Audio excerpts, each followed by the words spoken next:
गुरुर्ब्रह्मा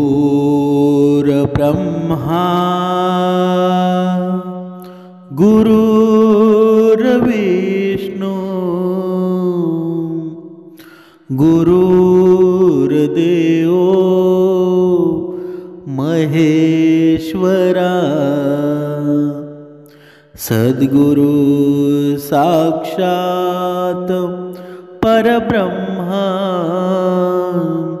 तस्मै श्री सद्गुरुवे नमः। जय जय रघुवीर समर्थ श्री राम समर्थ। ओम श्री गुरु दत्तात्रेय श्रीपाद श्री वल्लभाय नमः। सद्गुरु चरणाशी नतमस्तक होऊन आपण या शुभ्र सकाळच्या वातावरणामध्ये निरूपणास सुरुवात करूया। मायबाप सज्जनांचं स्वागत आहे। समर्थ सांगत आहे, मनुष्याच्या जीवनामध्ये बघा सर्वात जास्त दुःख कधी येतं तर जेव्हा मनुष्य बघा आपली स्वतःची तुलना दुसऱ्यासोबत करू लागतो ना, तेव्हा सर्वात जास्त दुःखी माणूस होतो। पण जर ही स्वतःची तुलना दुसऱ्यासोबत जर केली नाही तर त्या माणसाचं मन बघा भक्तीमध्ये लीन होतं, परमेश्वराच्या भक्तीमध्ये लागतं। पण जर दुसऱ्यासोबत जर स्वतःची तुलना केली तर दुःख तर येणारच ना। कारण समर्थ सांगत आहे, आपण जेवढा विचार करू तेवढा या विचारांमध्ये गुरफटत जाऊन दुःखच निर्माण होतं, दुःखाशिवाय काहीच नाही। म्हणून माणसाने या गोष्टींमध्ये तुलना करणं सोडून दिलं पाहिजे। देवाने जे आपल्याला दिलं आहे ना तेच समाधानामध्ये स्वीकारायला हवं। नाहीतर उगाच आपण दुसरा श्रीमंत आहे म्हणून आपण कसे श्रीमंत होऊ, बघा त्याच्यासोबत तो जीवन कसं जगतो तसं जीवन जगायला सुरुवात करतो। पण ते तसं जीवन आपल्याला जगता येतं का? तर नाही। आपल्या भाग्यामध्ये आपल्या प्रारब्धामध्ये जे काही आहे ना योग्य वेळ आल्यावर नक्कीच मिळणार आहे। पण आपण तसं वागतो का? आपण बघा परमार्थ करण्याचा सोडून आपण दुसऱ्यांच्या तुलना करून आपल्या दुःखाला बघा आपण सुरुवात करत असतो। आणि एक दिवस एवढं दुःख येऊन जातं की बघा माणूस मग संकटांना सामना करण्यासाठी बघा प्रवृत्त होत नाही। आणि मग माणसापुढं एक पर्याय शिल्लक राहतो। मग बघा आत्महत्या करणारा माणूस असतो ना, तो स्वतःची तुलना नेहमी दुसऱ्यासोबत करत असतो, पण स्वतःचं मात्र अस्तित्व काहीच नसतं। आणि हे अस्तित्व निर्माण करण्यासाठी मन एक चित्त असायला हवं ना। आणि हे मन एक चित्त कधी होईल? जेव्हा आपण परमार्थ आपल्या जीवनाचं सार्थक करू, आपल्या जीवनामध्ये भक्तिनाद निर्माण होईल, तेव्हाच परमार्थ घडेल ना।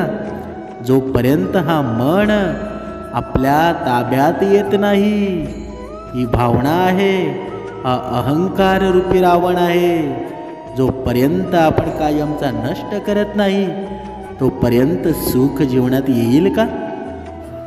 म्हणून समर्थ सांगत आहेत की स्वतःची तुलना इतरांशी करणं थांबवा। आपल्या मुलींची तुलना, आपल्या मुलाची तुलना इतर मुलांशी करणं थांबवा। आपल्या बायकोची तुलना दुसऱ्याच्या बायकोशी करणं थांबवा। आपल्या नवऱ्याची तुलना इतरांच्या नवऱ्याशी करणं थांबवा। आपल्या जीवनशैलीची तुलना असते ना, इतरांच्या जीवनशैलीशी तुलना करणं थांबवा।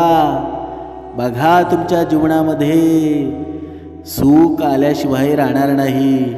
पण मात्र ही तुलना करणं कधीच थांबवत नाही, कारण त्याला दुसऱ्यासारखं बनायचं असतं. पण समर्थ सांगत आहे की जर मनुष्याने स्वतःचं अस्तित्व निर्माण केलं तर अजिबात कधी कुणाशी तुलना करणार नाही. बघा, समर्थ पुढे सुंदर उदाहरण देत आहे. बघा, एक छोटीशी गोष्ट आहे, ही कथा आहे. एक कावळा असतो आणि तो खूप सुखी आनंदी असतो. त्याने याआधी कधीही इतर पक्षी पाहिलेले नसतात. त्यामुळं त्याला आपण मुक्त आकाशामध्ये उडू शकतो याचा अभिमान असतो. बघा, एक दिवस तो पोपटाला बघतो आणि पोपटाचा तो हिरवा रंग, लाल चोच आणि बघून त्याला वाटतं की हा पक्षी किती सुंदर आहे, मी असा का नाही बरं. बघा, तो पोपटाला जाऊन तसं सांगतो. बघा, पोपट म्हणतो, जोपर्यंत मी मोराला पाहिले नव्हते तोपर्यंत मला सुद्धा असंच वाटायचं की मी किती सुंदर आहे आणि मी नशीबवान आहे, पण आता तसं मला अजिबात वाटत नाही. मग कावळा पोपटाला घेऊन मोराला भेटायला जातो. तर मोर एका पिंजऱ्यात असतो. कावळा सुद्धा मोराला पाहून म्हणतो, तू किती सुंदर आहेस आणि नशीबवान सुद्धा, तुला एवढा छान रंग मिळाला, पिसारा मिळाला. तेव्हा मोर रडवेला होऊन कावळ्याला म्हणतो, काय तर मला तर वाटतं की सगळ्यात नशीबवान तूच आहेस, कारण फक्त तू असा आहेस की कोणीही तुला पिंजऱ्यात बंद करून ठेवू शकत नाही. तू स्वतंत्र आहेस.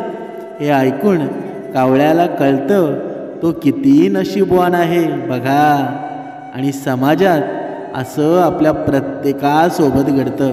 बघा, 5 लाख वर्षाला कमवणाऱ्या व्यक्तीला मित्रमैत्रिणी 12 लाख कमवतो. बघा, त्याचं त्याला वाईट वाटतं, पण 12 लाख कमवणाऱ्या व्यक्तीला 24 लाख कमवणाऱ्या व्यक्तीविषयी बघा अप्रूप वाटत असतं. आणि तो 24 लाख कमवणारा मनातल्या मनात सतत म्हणत असतो, पैसा तर खूप मिळतोय पण शरीर साथ देत नाही. यापेक्षा 4 कष्टाची कामं केली असती, पैसा कमी कमवला असता तर शरीर चांगलं राहिलं असतं. ही समाजात घडणारी सत्य परिस्थिती आहे. बघा, समर्थ पुढे सांगत आहेत, एका पत्नीला वाटतं की मैत्रिणीचा पती खूप कमवतो पण माझा नाही. पण जो पती खूप कमवतो तो कदाचित त्याच्या पत्नीला तिच्यासाठी वेळ देऊ शकत नसेल. कुणाची तरी बायको सुंदर दिसते म्हणून एखाद्या नवऱ्याला वाईट वाटतं, पण आपली बायको सुंदर स्वयंपाक करते याचं कौतुक त्याला कधीच वाटत नसतं. म्हणजेच काय, बघा, आपण हे जीवन जगत असताना या संसारामध्ये कधीतरी आपल्या बायकोने स्वयंपाक बनवला.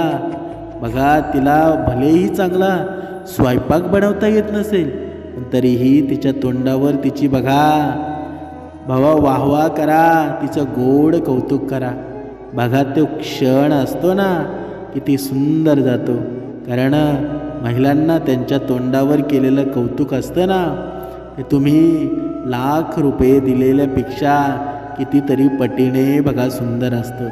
म्हणून आपल्या माणसांची आपणच कौतुक करणं हा ही खूप मोठी सुखाची झालर आहे. बघा, मैत्रिणीचा मुलगा दुसऱ्या देशात गेला.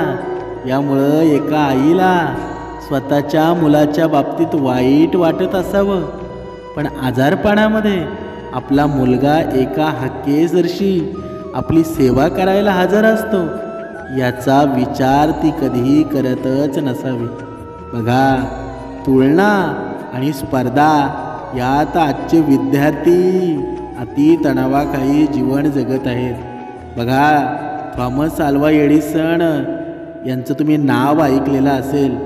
यांच्या आईच्या शाळेतून एक पत्र आलं होतं. की तुमच्या मुलाची बौद्धिक स्थिती कमकुवत असल्यामुळं आम्ही त्याला शिकवू शकत नाही. बघा, आम्ही शाळेतून त्याचं नाव कमी करत आहोत. त्याची बघा शिक्षण घेण्याची त्याची बघा मेंदू कमकुवत आहे. आणि दुसऱ्या दिवशी एडिसन यांना त्यांच्या आईनं शाळेत जायला नकार दिल्यावर त्यांनी आईला विचारलं, मी शाळेत का जाऊ शकत नाही? तर त्यांच्या आईनं अतिशय शांत राहून त्यांना दिलेलं उत्तर असं होतं, तुझ्या एवढ्या हुशार विद्यार्थ्याला शिकवण्यासाठी त्या शाळेत एकही शिक्षक नाही, म्हणून आजपासून तुझा अभ्यास तुला घरीच करावा लागेल. बघा, आणि तोही स्वतः करावा लागेल. आणि हे उत्तर ऐकल्यापासून एडिसन स्वतःला जगातील सगळ्यात हुशार विद्यार्थी समजू लागला आणि तो जगातील सगळ्यात महान शास्त्रज्ञ झाला. बघा, जर त्या दिवशी त्यांच्या आईनं त्यांची तुलना शाळेतील इतर मुलांसोबत करून त्यांना मारलं असतं किंवा त्यांच्यावर चिडली असती तर हे एवढं महान झाले असते का? तर नाही. म्हणून या आयुष्यामध्ये जर आपल्याला सुख हवं असेल, परमात्म्याशी बघा भक्तीमध्ये लीन व्हावंसं वाटत असेल, तर आपली तुलना इतरांशी करणं सोडा. आणि जो दिवस तुम्ही इतरांशी तुलना करणं बंद कराल ना, तर बघा तुमच्या जीवनामध्ये भले तुमच्याकडे धन कमी येईल, पण तुमच्या जीवनामध्ये सुख आल्याशिवाय राहणार नाही. बघा, समर्थ पुढे सांगतात, जे आपल्याला मिळतं ना त्याला काहीतरी कारण नक्कीच असतं. ते कारण प्रत्येकाला सापडेलच असं नाही, पण जे मिळालंय त्यात समाधानी राहण्याचा प्रयत्न आपण नक्कीच करू शकतो आणि प्रत्येकानंच करायला हवा. बघा, इतरांशी तुलना करताना मनाला खूप वेदना होत असतात, खूप त्रास होत असतो. आपण दिसायला सुंदर नसू, पण आपला हस्ताक्षर एवढं सुंदर असेल, आपण चांगला वक्ता नसू, पण उत्तम लेखक असू. आपण लाखात कमवत नसू, पण आरोग्य उत्तम असेल. आणि जिथे आरोग्य उत्तम असतं ना, तिथे माणूस सुखीच असतो. बघा, आपण बाहेर देशात नसू, पण आपल्या जवळच्या लोकांच्या सानिध्यामध्ये असू. आपल्याकडे खूप पैसा कमी असेल, पण आदर आणि प्रेम देणारे लोक आपल्याजवळ असतील. जे त्याला मिळालं ते मला का नाही असा विचार करण्यापेक्षा ना, हे मला का मिळालंय, यातून मी काय उत्तम करू शकतो याचा विचार प्रत्येकानं करायला हवा. आणि जोपर्यंत असा आपण विचार करत नाही तोपर्यंत आपलं मन एकचित्त होणार नाही. आणि जोपर्यंत मन एकचित्त होत नाही तोपर्यंत बघा भक्तिमार्ग घडेल का? परमार्थामध्ये मन लागेल का? आणि जोपर्यंत ह्या मनाला थांबवून ठेवण्याची प्रेरणा निर्माण होत नाही तोपर्यंत या भक्तिमार्गामध्ये हे मन रमेल का? तर म्हणून बघा, जो माणूस कोणत्याही संकटाला घाबरत नाही, मृत्यूलाही भीत नाही, तोच माणूस जीवनाची गोडी चाकू शकतो. बघा, कारण रात्री फुलांना तरी कुठं माहीत असतं की सकाळी मंदिरात जायचं आहे की स्मशानात जायचं आहे. म्हणून जीवन जगायचं ते मजेतच जगायला हवं, कारण उद्याचा दिवस कसा आहे तो कुणालाच माहीत नाही. जोपर्यंत जिवंत आहोत तोपर्यंत या परमेश्वराच्या नामाने आपलं पुरं जीवन समृद्ध झालं पाहिजे, सुखमय झालं पाहिजे. जिथे हरिभजनाचा संग नसेल ना तिथे बघा दुःख तर येणारच ना. म्हणून आपल्या जीवनामध्ये परमार्थ क्षेत्रामध्ये आपण राहावं, भक्ती मार्गामध्ये राहावं. बघा, सुख आणि दुःख हे पाहुणे आहेत. बघा, हे दोन पाहुणे आहेत. सुख आणि दुःख कुणाच्या जीवनामध्ये कधी येतील? बघा, हे वारंवार येतील आणि जातील. जर ते आलेच नाहीत तर आपल्याला अनुभव कुठून येणार? जीवन खुश राहण्याचा बघा, जीवन खुश राहून जगायला शिका. कारण रोज सायंकाळी फक्त सूर्यच मावळत नाही, तर आपले मौल्यवान जीवनसुद्धा कणाकणाने कमी होत आहे. समर्थ सांगत आहे की या मनुष्याच्या जीवनामध्ये हे दोन पाहुणे वारंवार येतील बघा. कधी येतील तर कधी येऊन जातील, पण त्याच्यामधला एक पाहुणा आहे सुख. हा आपल्या जीवनामध्ये जर तुम्हाला कायमचा ठेवायचा असेल तर काय करावं लागेल? हा प्रत्येक मनुष्याच्या जीवनामधला हा खूप मोठा प्रश्न आहे बघा. हे दोन पाहुणे सुख आणि दुःख, यातला मनुष्याला आवडणारा सर्वात आवडता पाहुणा कोणता? तर तो आहे सुख. कारण दुःखाला कोणी जवळ घेत नाही, तरीही सुद्धा तो बळजबरीने येतो.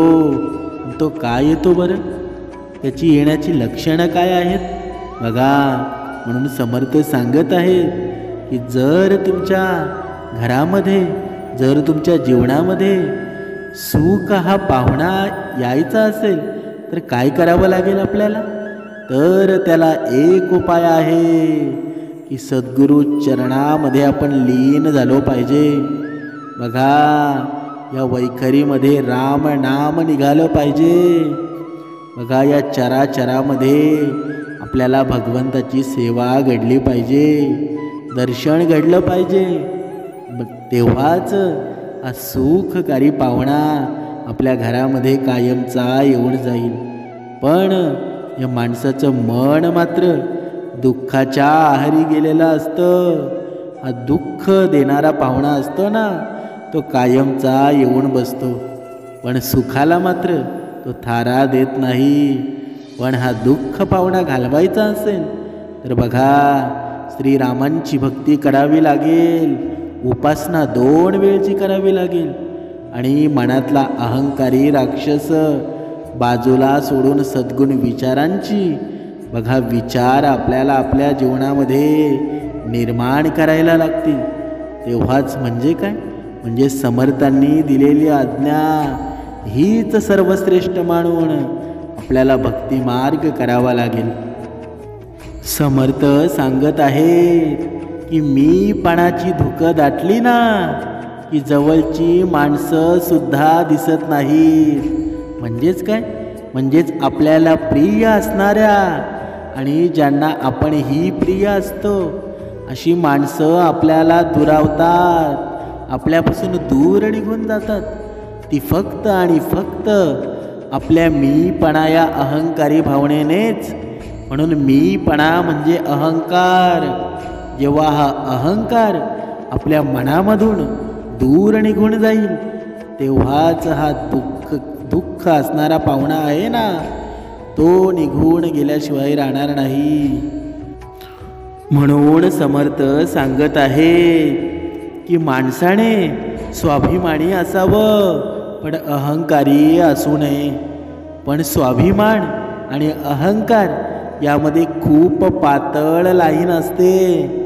ती ओळखायला काही लोकांना जमत नाही, आणि त्यामुळं कधी स्वाभिमान अहंकारामध्ये रूपांतरित होतो हे माणसाला कधीच कळत नाही. म्हणजेच काय? म्हणजेच माणूस जेव्हा मीपणा सोडतो तेव्हा तो खऱ्या अर्थानं माणूस म्हणून जगायला शिकतो बघा. माणूस दर वेळेला म्हणत असतो बघा, मी का फोन करू, मी का कमीपणा घेऊ, मी का दुसऱ्याशी बोलू. असं बरंच मी बघा माणसामध्ये आढळतात. हा मीपणा आहे ना बघा, या मीपणाने आपलं खूप नुकसान करून घेत असतो. पण हे माणसाच्या कधीच लक्षात येत नाही बघा. काहींच्या तर लक्षात येऊन सुद्धा त्यांना त्यांचा मीपणा कुरवाळत बसणं जास्त महत्त्वाचं वाटतं. पण अशा व्यक्तीची अधोगती झाल्याशिवाय राहील का बघा. दुसऱ्याला समजून घेण्यासाठी आधी स्वतःचा मीपणा बाजूला ठेवावा लागतो. आणि ज्या माणसांना नात्यांपेक्षा आपला मीपणा प्रिय असेल त्यांनी खरंच नाती बनवू नयेत. कारण जिथे नात्यांमध्ये प्रेम नसेल तर तिथे दुःखाशिवाय बाकी काही राहील का? सुख कधी जीवनामध्ये येईल का? कारण जेव्हा एखादी गोष्ट असते आपल्या जीवनामध्ये कमी जास्त होते तेव्हा यांना समोरच्याला समजून घेण्यापेक्षा त्यांचा मीपणा जपणं जास्त गरजेचं वाटत असतं. आणि तेव्हाच जीवनामध्ये दुःखाची सुरुवात होते. बघा, नाती म्हणजे कुठलाही व्यवहार नसतो जिथे तू एवढं केलं तर मी तेवढं करेन, किंवा कोणाचं तिकडं काय व्हायचं ते होऊ दे पण मी मात्र माघार घेणार नाही.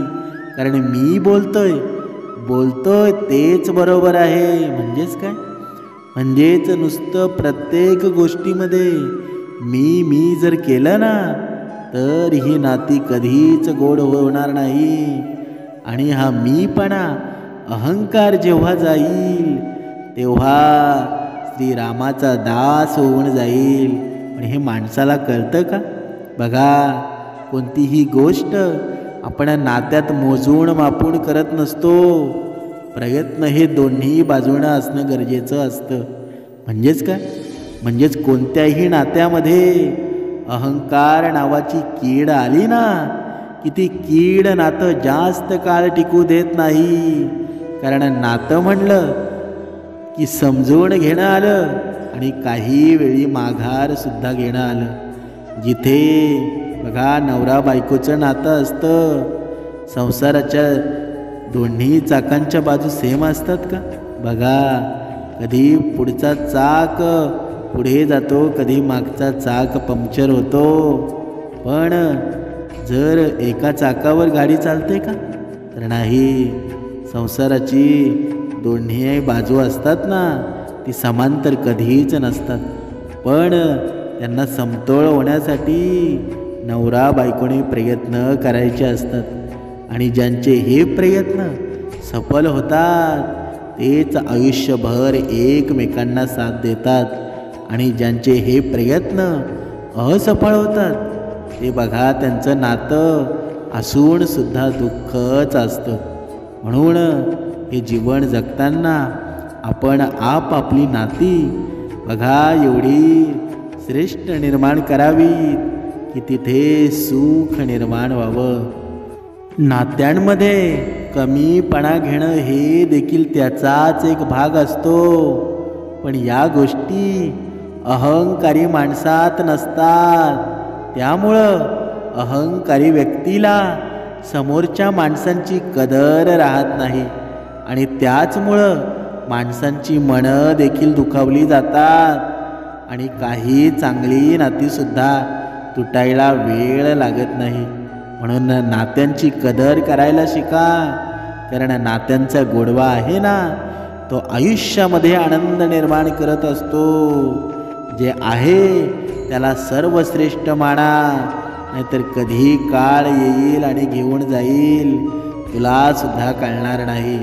म्हणून मजेशीर भाग म्हणजे काही अहंकारी लोकांकडे खरंच अहंकार करावा असं काहीच नसतं. तरीसुद्धा आपल्या मीपणाचा बघा, आपल्या मीपणाचा तोरा असतो ना तो सर्वत्र बघा मिरवत असतात. समर्थ पुढे सांगतात बघा, म्हणजे एखादी खूप जगावेगळी गोष्ट आहे किंवा खूप पैसे आहेत, खूपच चांगली नोकरी आहे किंवा आणखी काही आहे, असं काहीही नसलेली सुद्धा कित्येक लोक अहंकारी आहेत असं पाहायला मिळतं. यांना बघून नक्की यांना अहंकार आहे तरी कशाचा असा प्रश्न कधी कधी पडतो. म्हणजेच मीपणा करायला त्या मीमध्ये तसं भारी काहीतरी असायला सुद्धा हवं की ज्याच्या जोरावर यांना सगळे दुनिया यांच्या पायाशी हवी असते. आणि अहंकार करावा अशा गोष्टी असून देखील काही लोकांचे पाय मात्र जमिनीवर असतात आणि ती माणसं नम्रपणे इतरांशी वागताना दिसतात. पण ज्यांच्याकडे काहीच नसतं ना, तो स्वतःला महाराजा समजत असतो. म्हणून समर्थ सांगत आहेत, मीपणा असणारी माणसं स्वतःच्या गोष्टीचं कशा खऱ्या किंवा बरोबर आहेत हे सिद्ध करायच्या मागे लागलेले असतात. आणि त्यामुळं समोरचा माणूस काय बोलतोय त्याचाही विचार कदाचित बरोबर असू शकतो असा विचार त्यांना नकोच असतो. म्हणजेच काय, म्हणजे स्वतःचं खरं करण्याच्या दृष्टीने ते जीवन जगत असतात. त्यामुळं ते कधी कधी ऐकूनही घ्यायला तयार नसतात आणि काही वेळा ऐकून आणि त्यांना ते पटवून सुद्धा ते गोष्ट मान्य करायला तयार नसतात. बघा, आणि या सगळ्या गोष्टींमुळं त्यांच्यापासून हळूहळू लोक दूर व्हायला लागतात. आणि मग आपण म्हणतो की हा माणसातच नाही, कारण त्याला माणसंच आवडत नाही, तर तो दुसऱ्या माणसांना आवडेल का? बघा, नाही. समर्थ पुढे सांगत आहेत, बऱ्याचदा असंही दिसून येतं की अहंकारी माणसांना त्याचे अवगुण सांगणारे, चुका सांगणारे आणि चुका सुधारायला मदत करणारे खरे मित्र कधीच नको असतात. तर त्यापेक्षा त्यांची स्तुती करणारे, त्यांच्या मीपणाला खत पाणी घालणारे लोक अवतीभोवती हवे असतात. कारण मीपणामध्ये मी कुठे कमी आहे हा विचारच त्यांना अमान्य असतो. तर असे असतात अहंकारी लोक. पण आपणही ठरवायला हवं, या अहंकारी लोकांच्या घरी पाणी भरण्यापेक्षा आपल्या घरी बरं. म्हणून समर्थ सांगत आहेत की अहंकारी लोकांनी लक्षात ठेवावं की एकदा तरी अहंकाराचा तुमचा फुगा फुटेल आणि तुम्ही एकटे पडाल. म्हणून सुधारा, नाती जपा. हे जीवन खूप सुंदर आहे. तुम्हीही आनंदित राहा आणि इतरांनाही आनंदित राहू द्या. कारण हे जीवन आहे ना, हे जीवन एवढं सुंदर आहे. तुम्ही याच्यामध्ये सुगंध निर्माण कराल तर तुम्हालाही सुख मिळेल आणि इतरांनाही सुख मिळेल. पण तुमच्या फुलामध्ये सुगंधच नसेल तर तो तुम्हालाही त्रासदायक आहे आणि इतरही तुमच्या जवळ कोणी येणार नाही. नंतर समर्थ इथे पुढे सांगत आहेत, पण तुम्ही गुलाब असाल तर तुमच्याकडे सुगंध नसून सुद्धा तुमच्याकडे लोक आकर्षित होतील. पण हे गुलाब होण्यासाठी आपल्याला काय करावं लागेल बरं? बघा, तर समर्थांचा उपदेश, समर्थांची आज्ञा, सद्गुरू चरणांना लीन व्हावं लागेल. 2 वेळची उपासना करावी लागेल. मीपणा सोडायला लागेल. तरच ह्या सुखकारी पाहुणा आपल्या घरामध्ये येऊन विराजमान होतील. लक्ष्मी आपल्या घरामध्ये कायमची राहील. नाहीतर हे शक्य आहे का? तर कधीच नाही. जेव्हा श्रीराम समर्थ या वैखरीतून बघा, मी नाही तुम्ही आहात असं हा मनुष्य बोलेल, जे काही माझं करतोय ते देवाच्या स्वरूप होत आहे, देव परमेश्वराच्या आज्ञेनं होत आहे असं या मनुष्याला वाटायला लागेल ना, तेव्हाच खऱ्या परमार्थाची गोडी निर्माण होईल आणि जीवनामध्ये सुगंध दरवाळेल, सुख निर्माण होईल. आणि हे कधी होईल? जेव्हा आपण या भक्ती मार्गामध्ये लागू. जेव्हाही बघा आपल्या जीवनाचं बघा हे साध्य आहे, हे साध्य करू, तेव्हाच खऱ्या जीवनाची सुख प्राप्ती होईल. म्हणून समर्थ सांगत आहेत की माणसाने जर तुलना करणं सोडली ना, तर तुझं जीवन आहे ना ते सुंदरच आहे आणि सुंदरच होऊन जाईल. जेव्हा तुम्ही इतरांशी तुलना होते तेव्हा तुमच्या जीवनामध्ये दुःख आल्याशिवाय राहत नाही, आणि जिथे तुलना आहे तिथे दुःख निश्चित आहे. ते कालही सत्य होतं, आजही सत्य आहे आणि उद्याही सत्य राहणार आहे. श्रीराम समर्थ. जय जय रघुवीर समर्थ.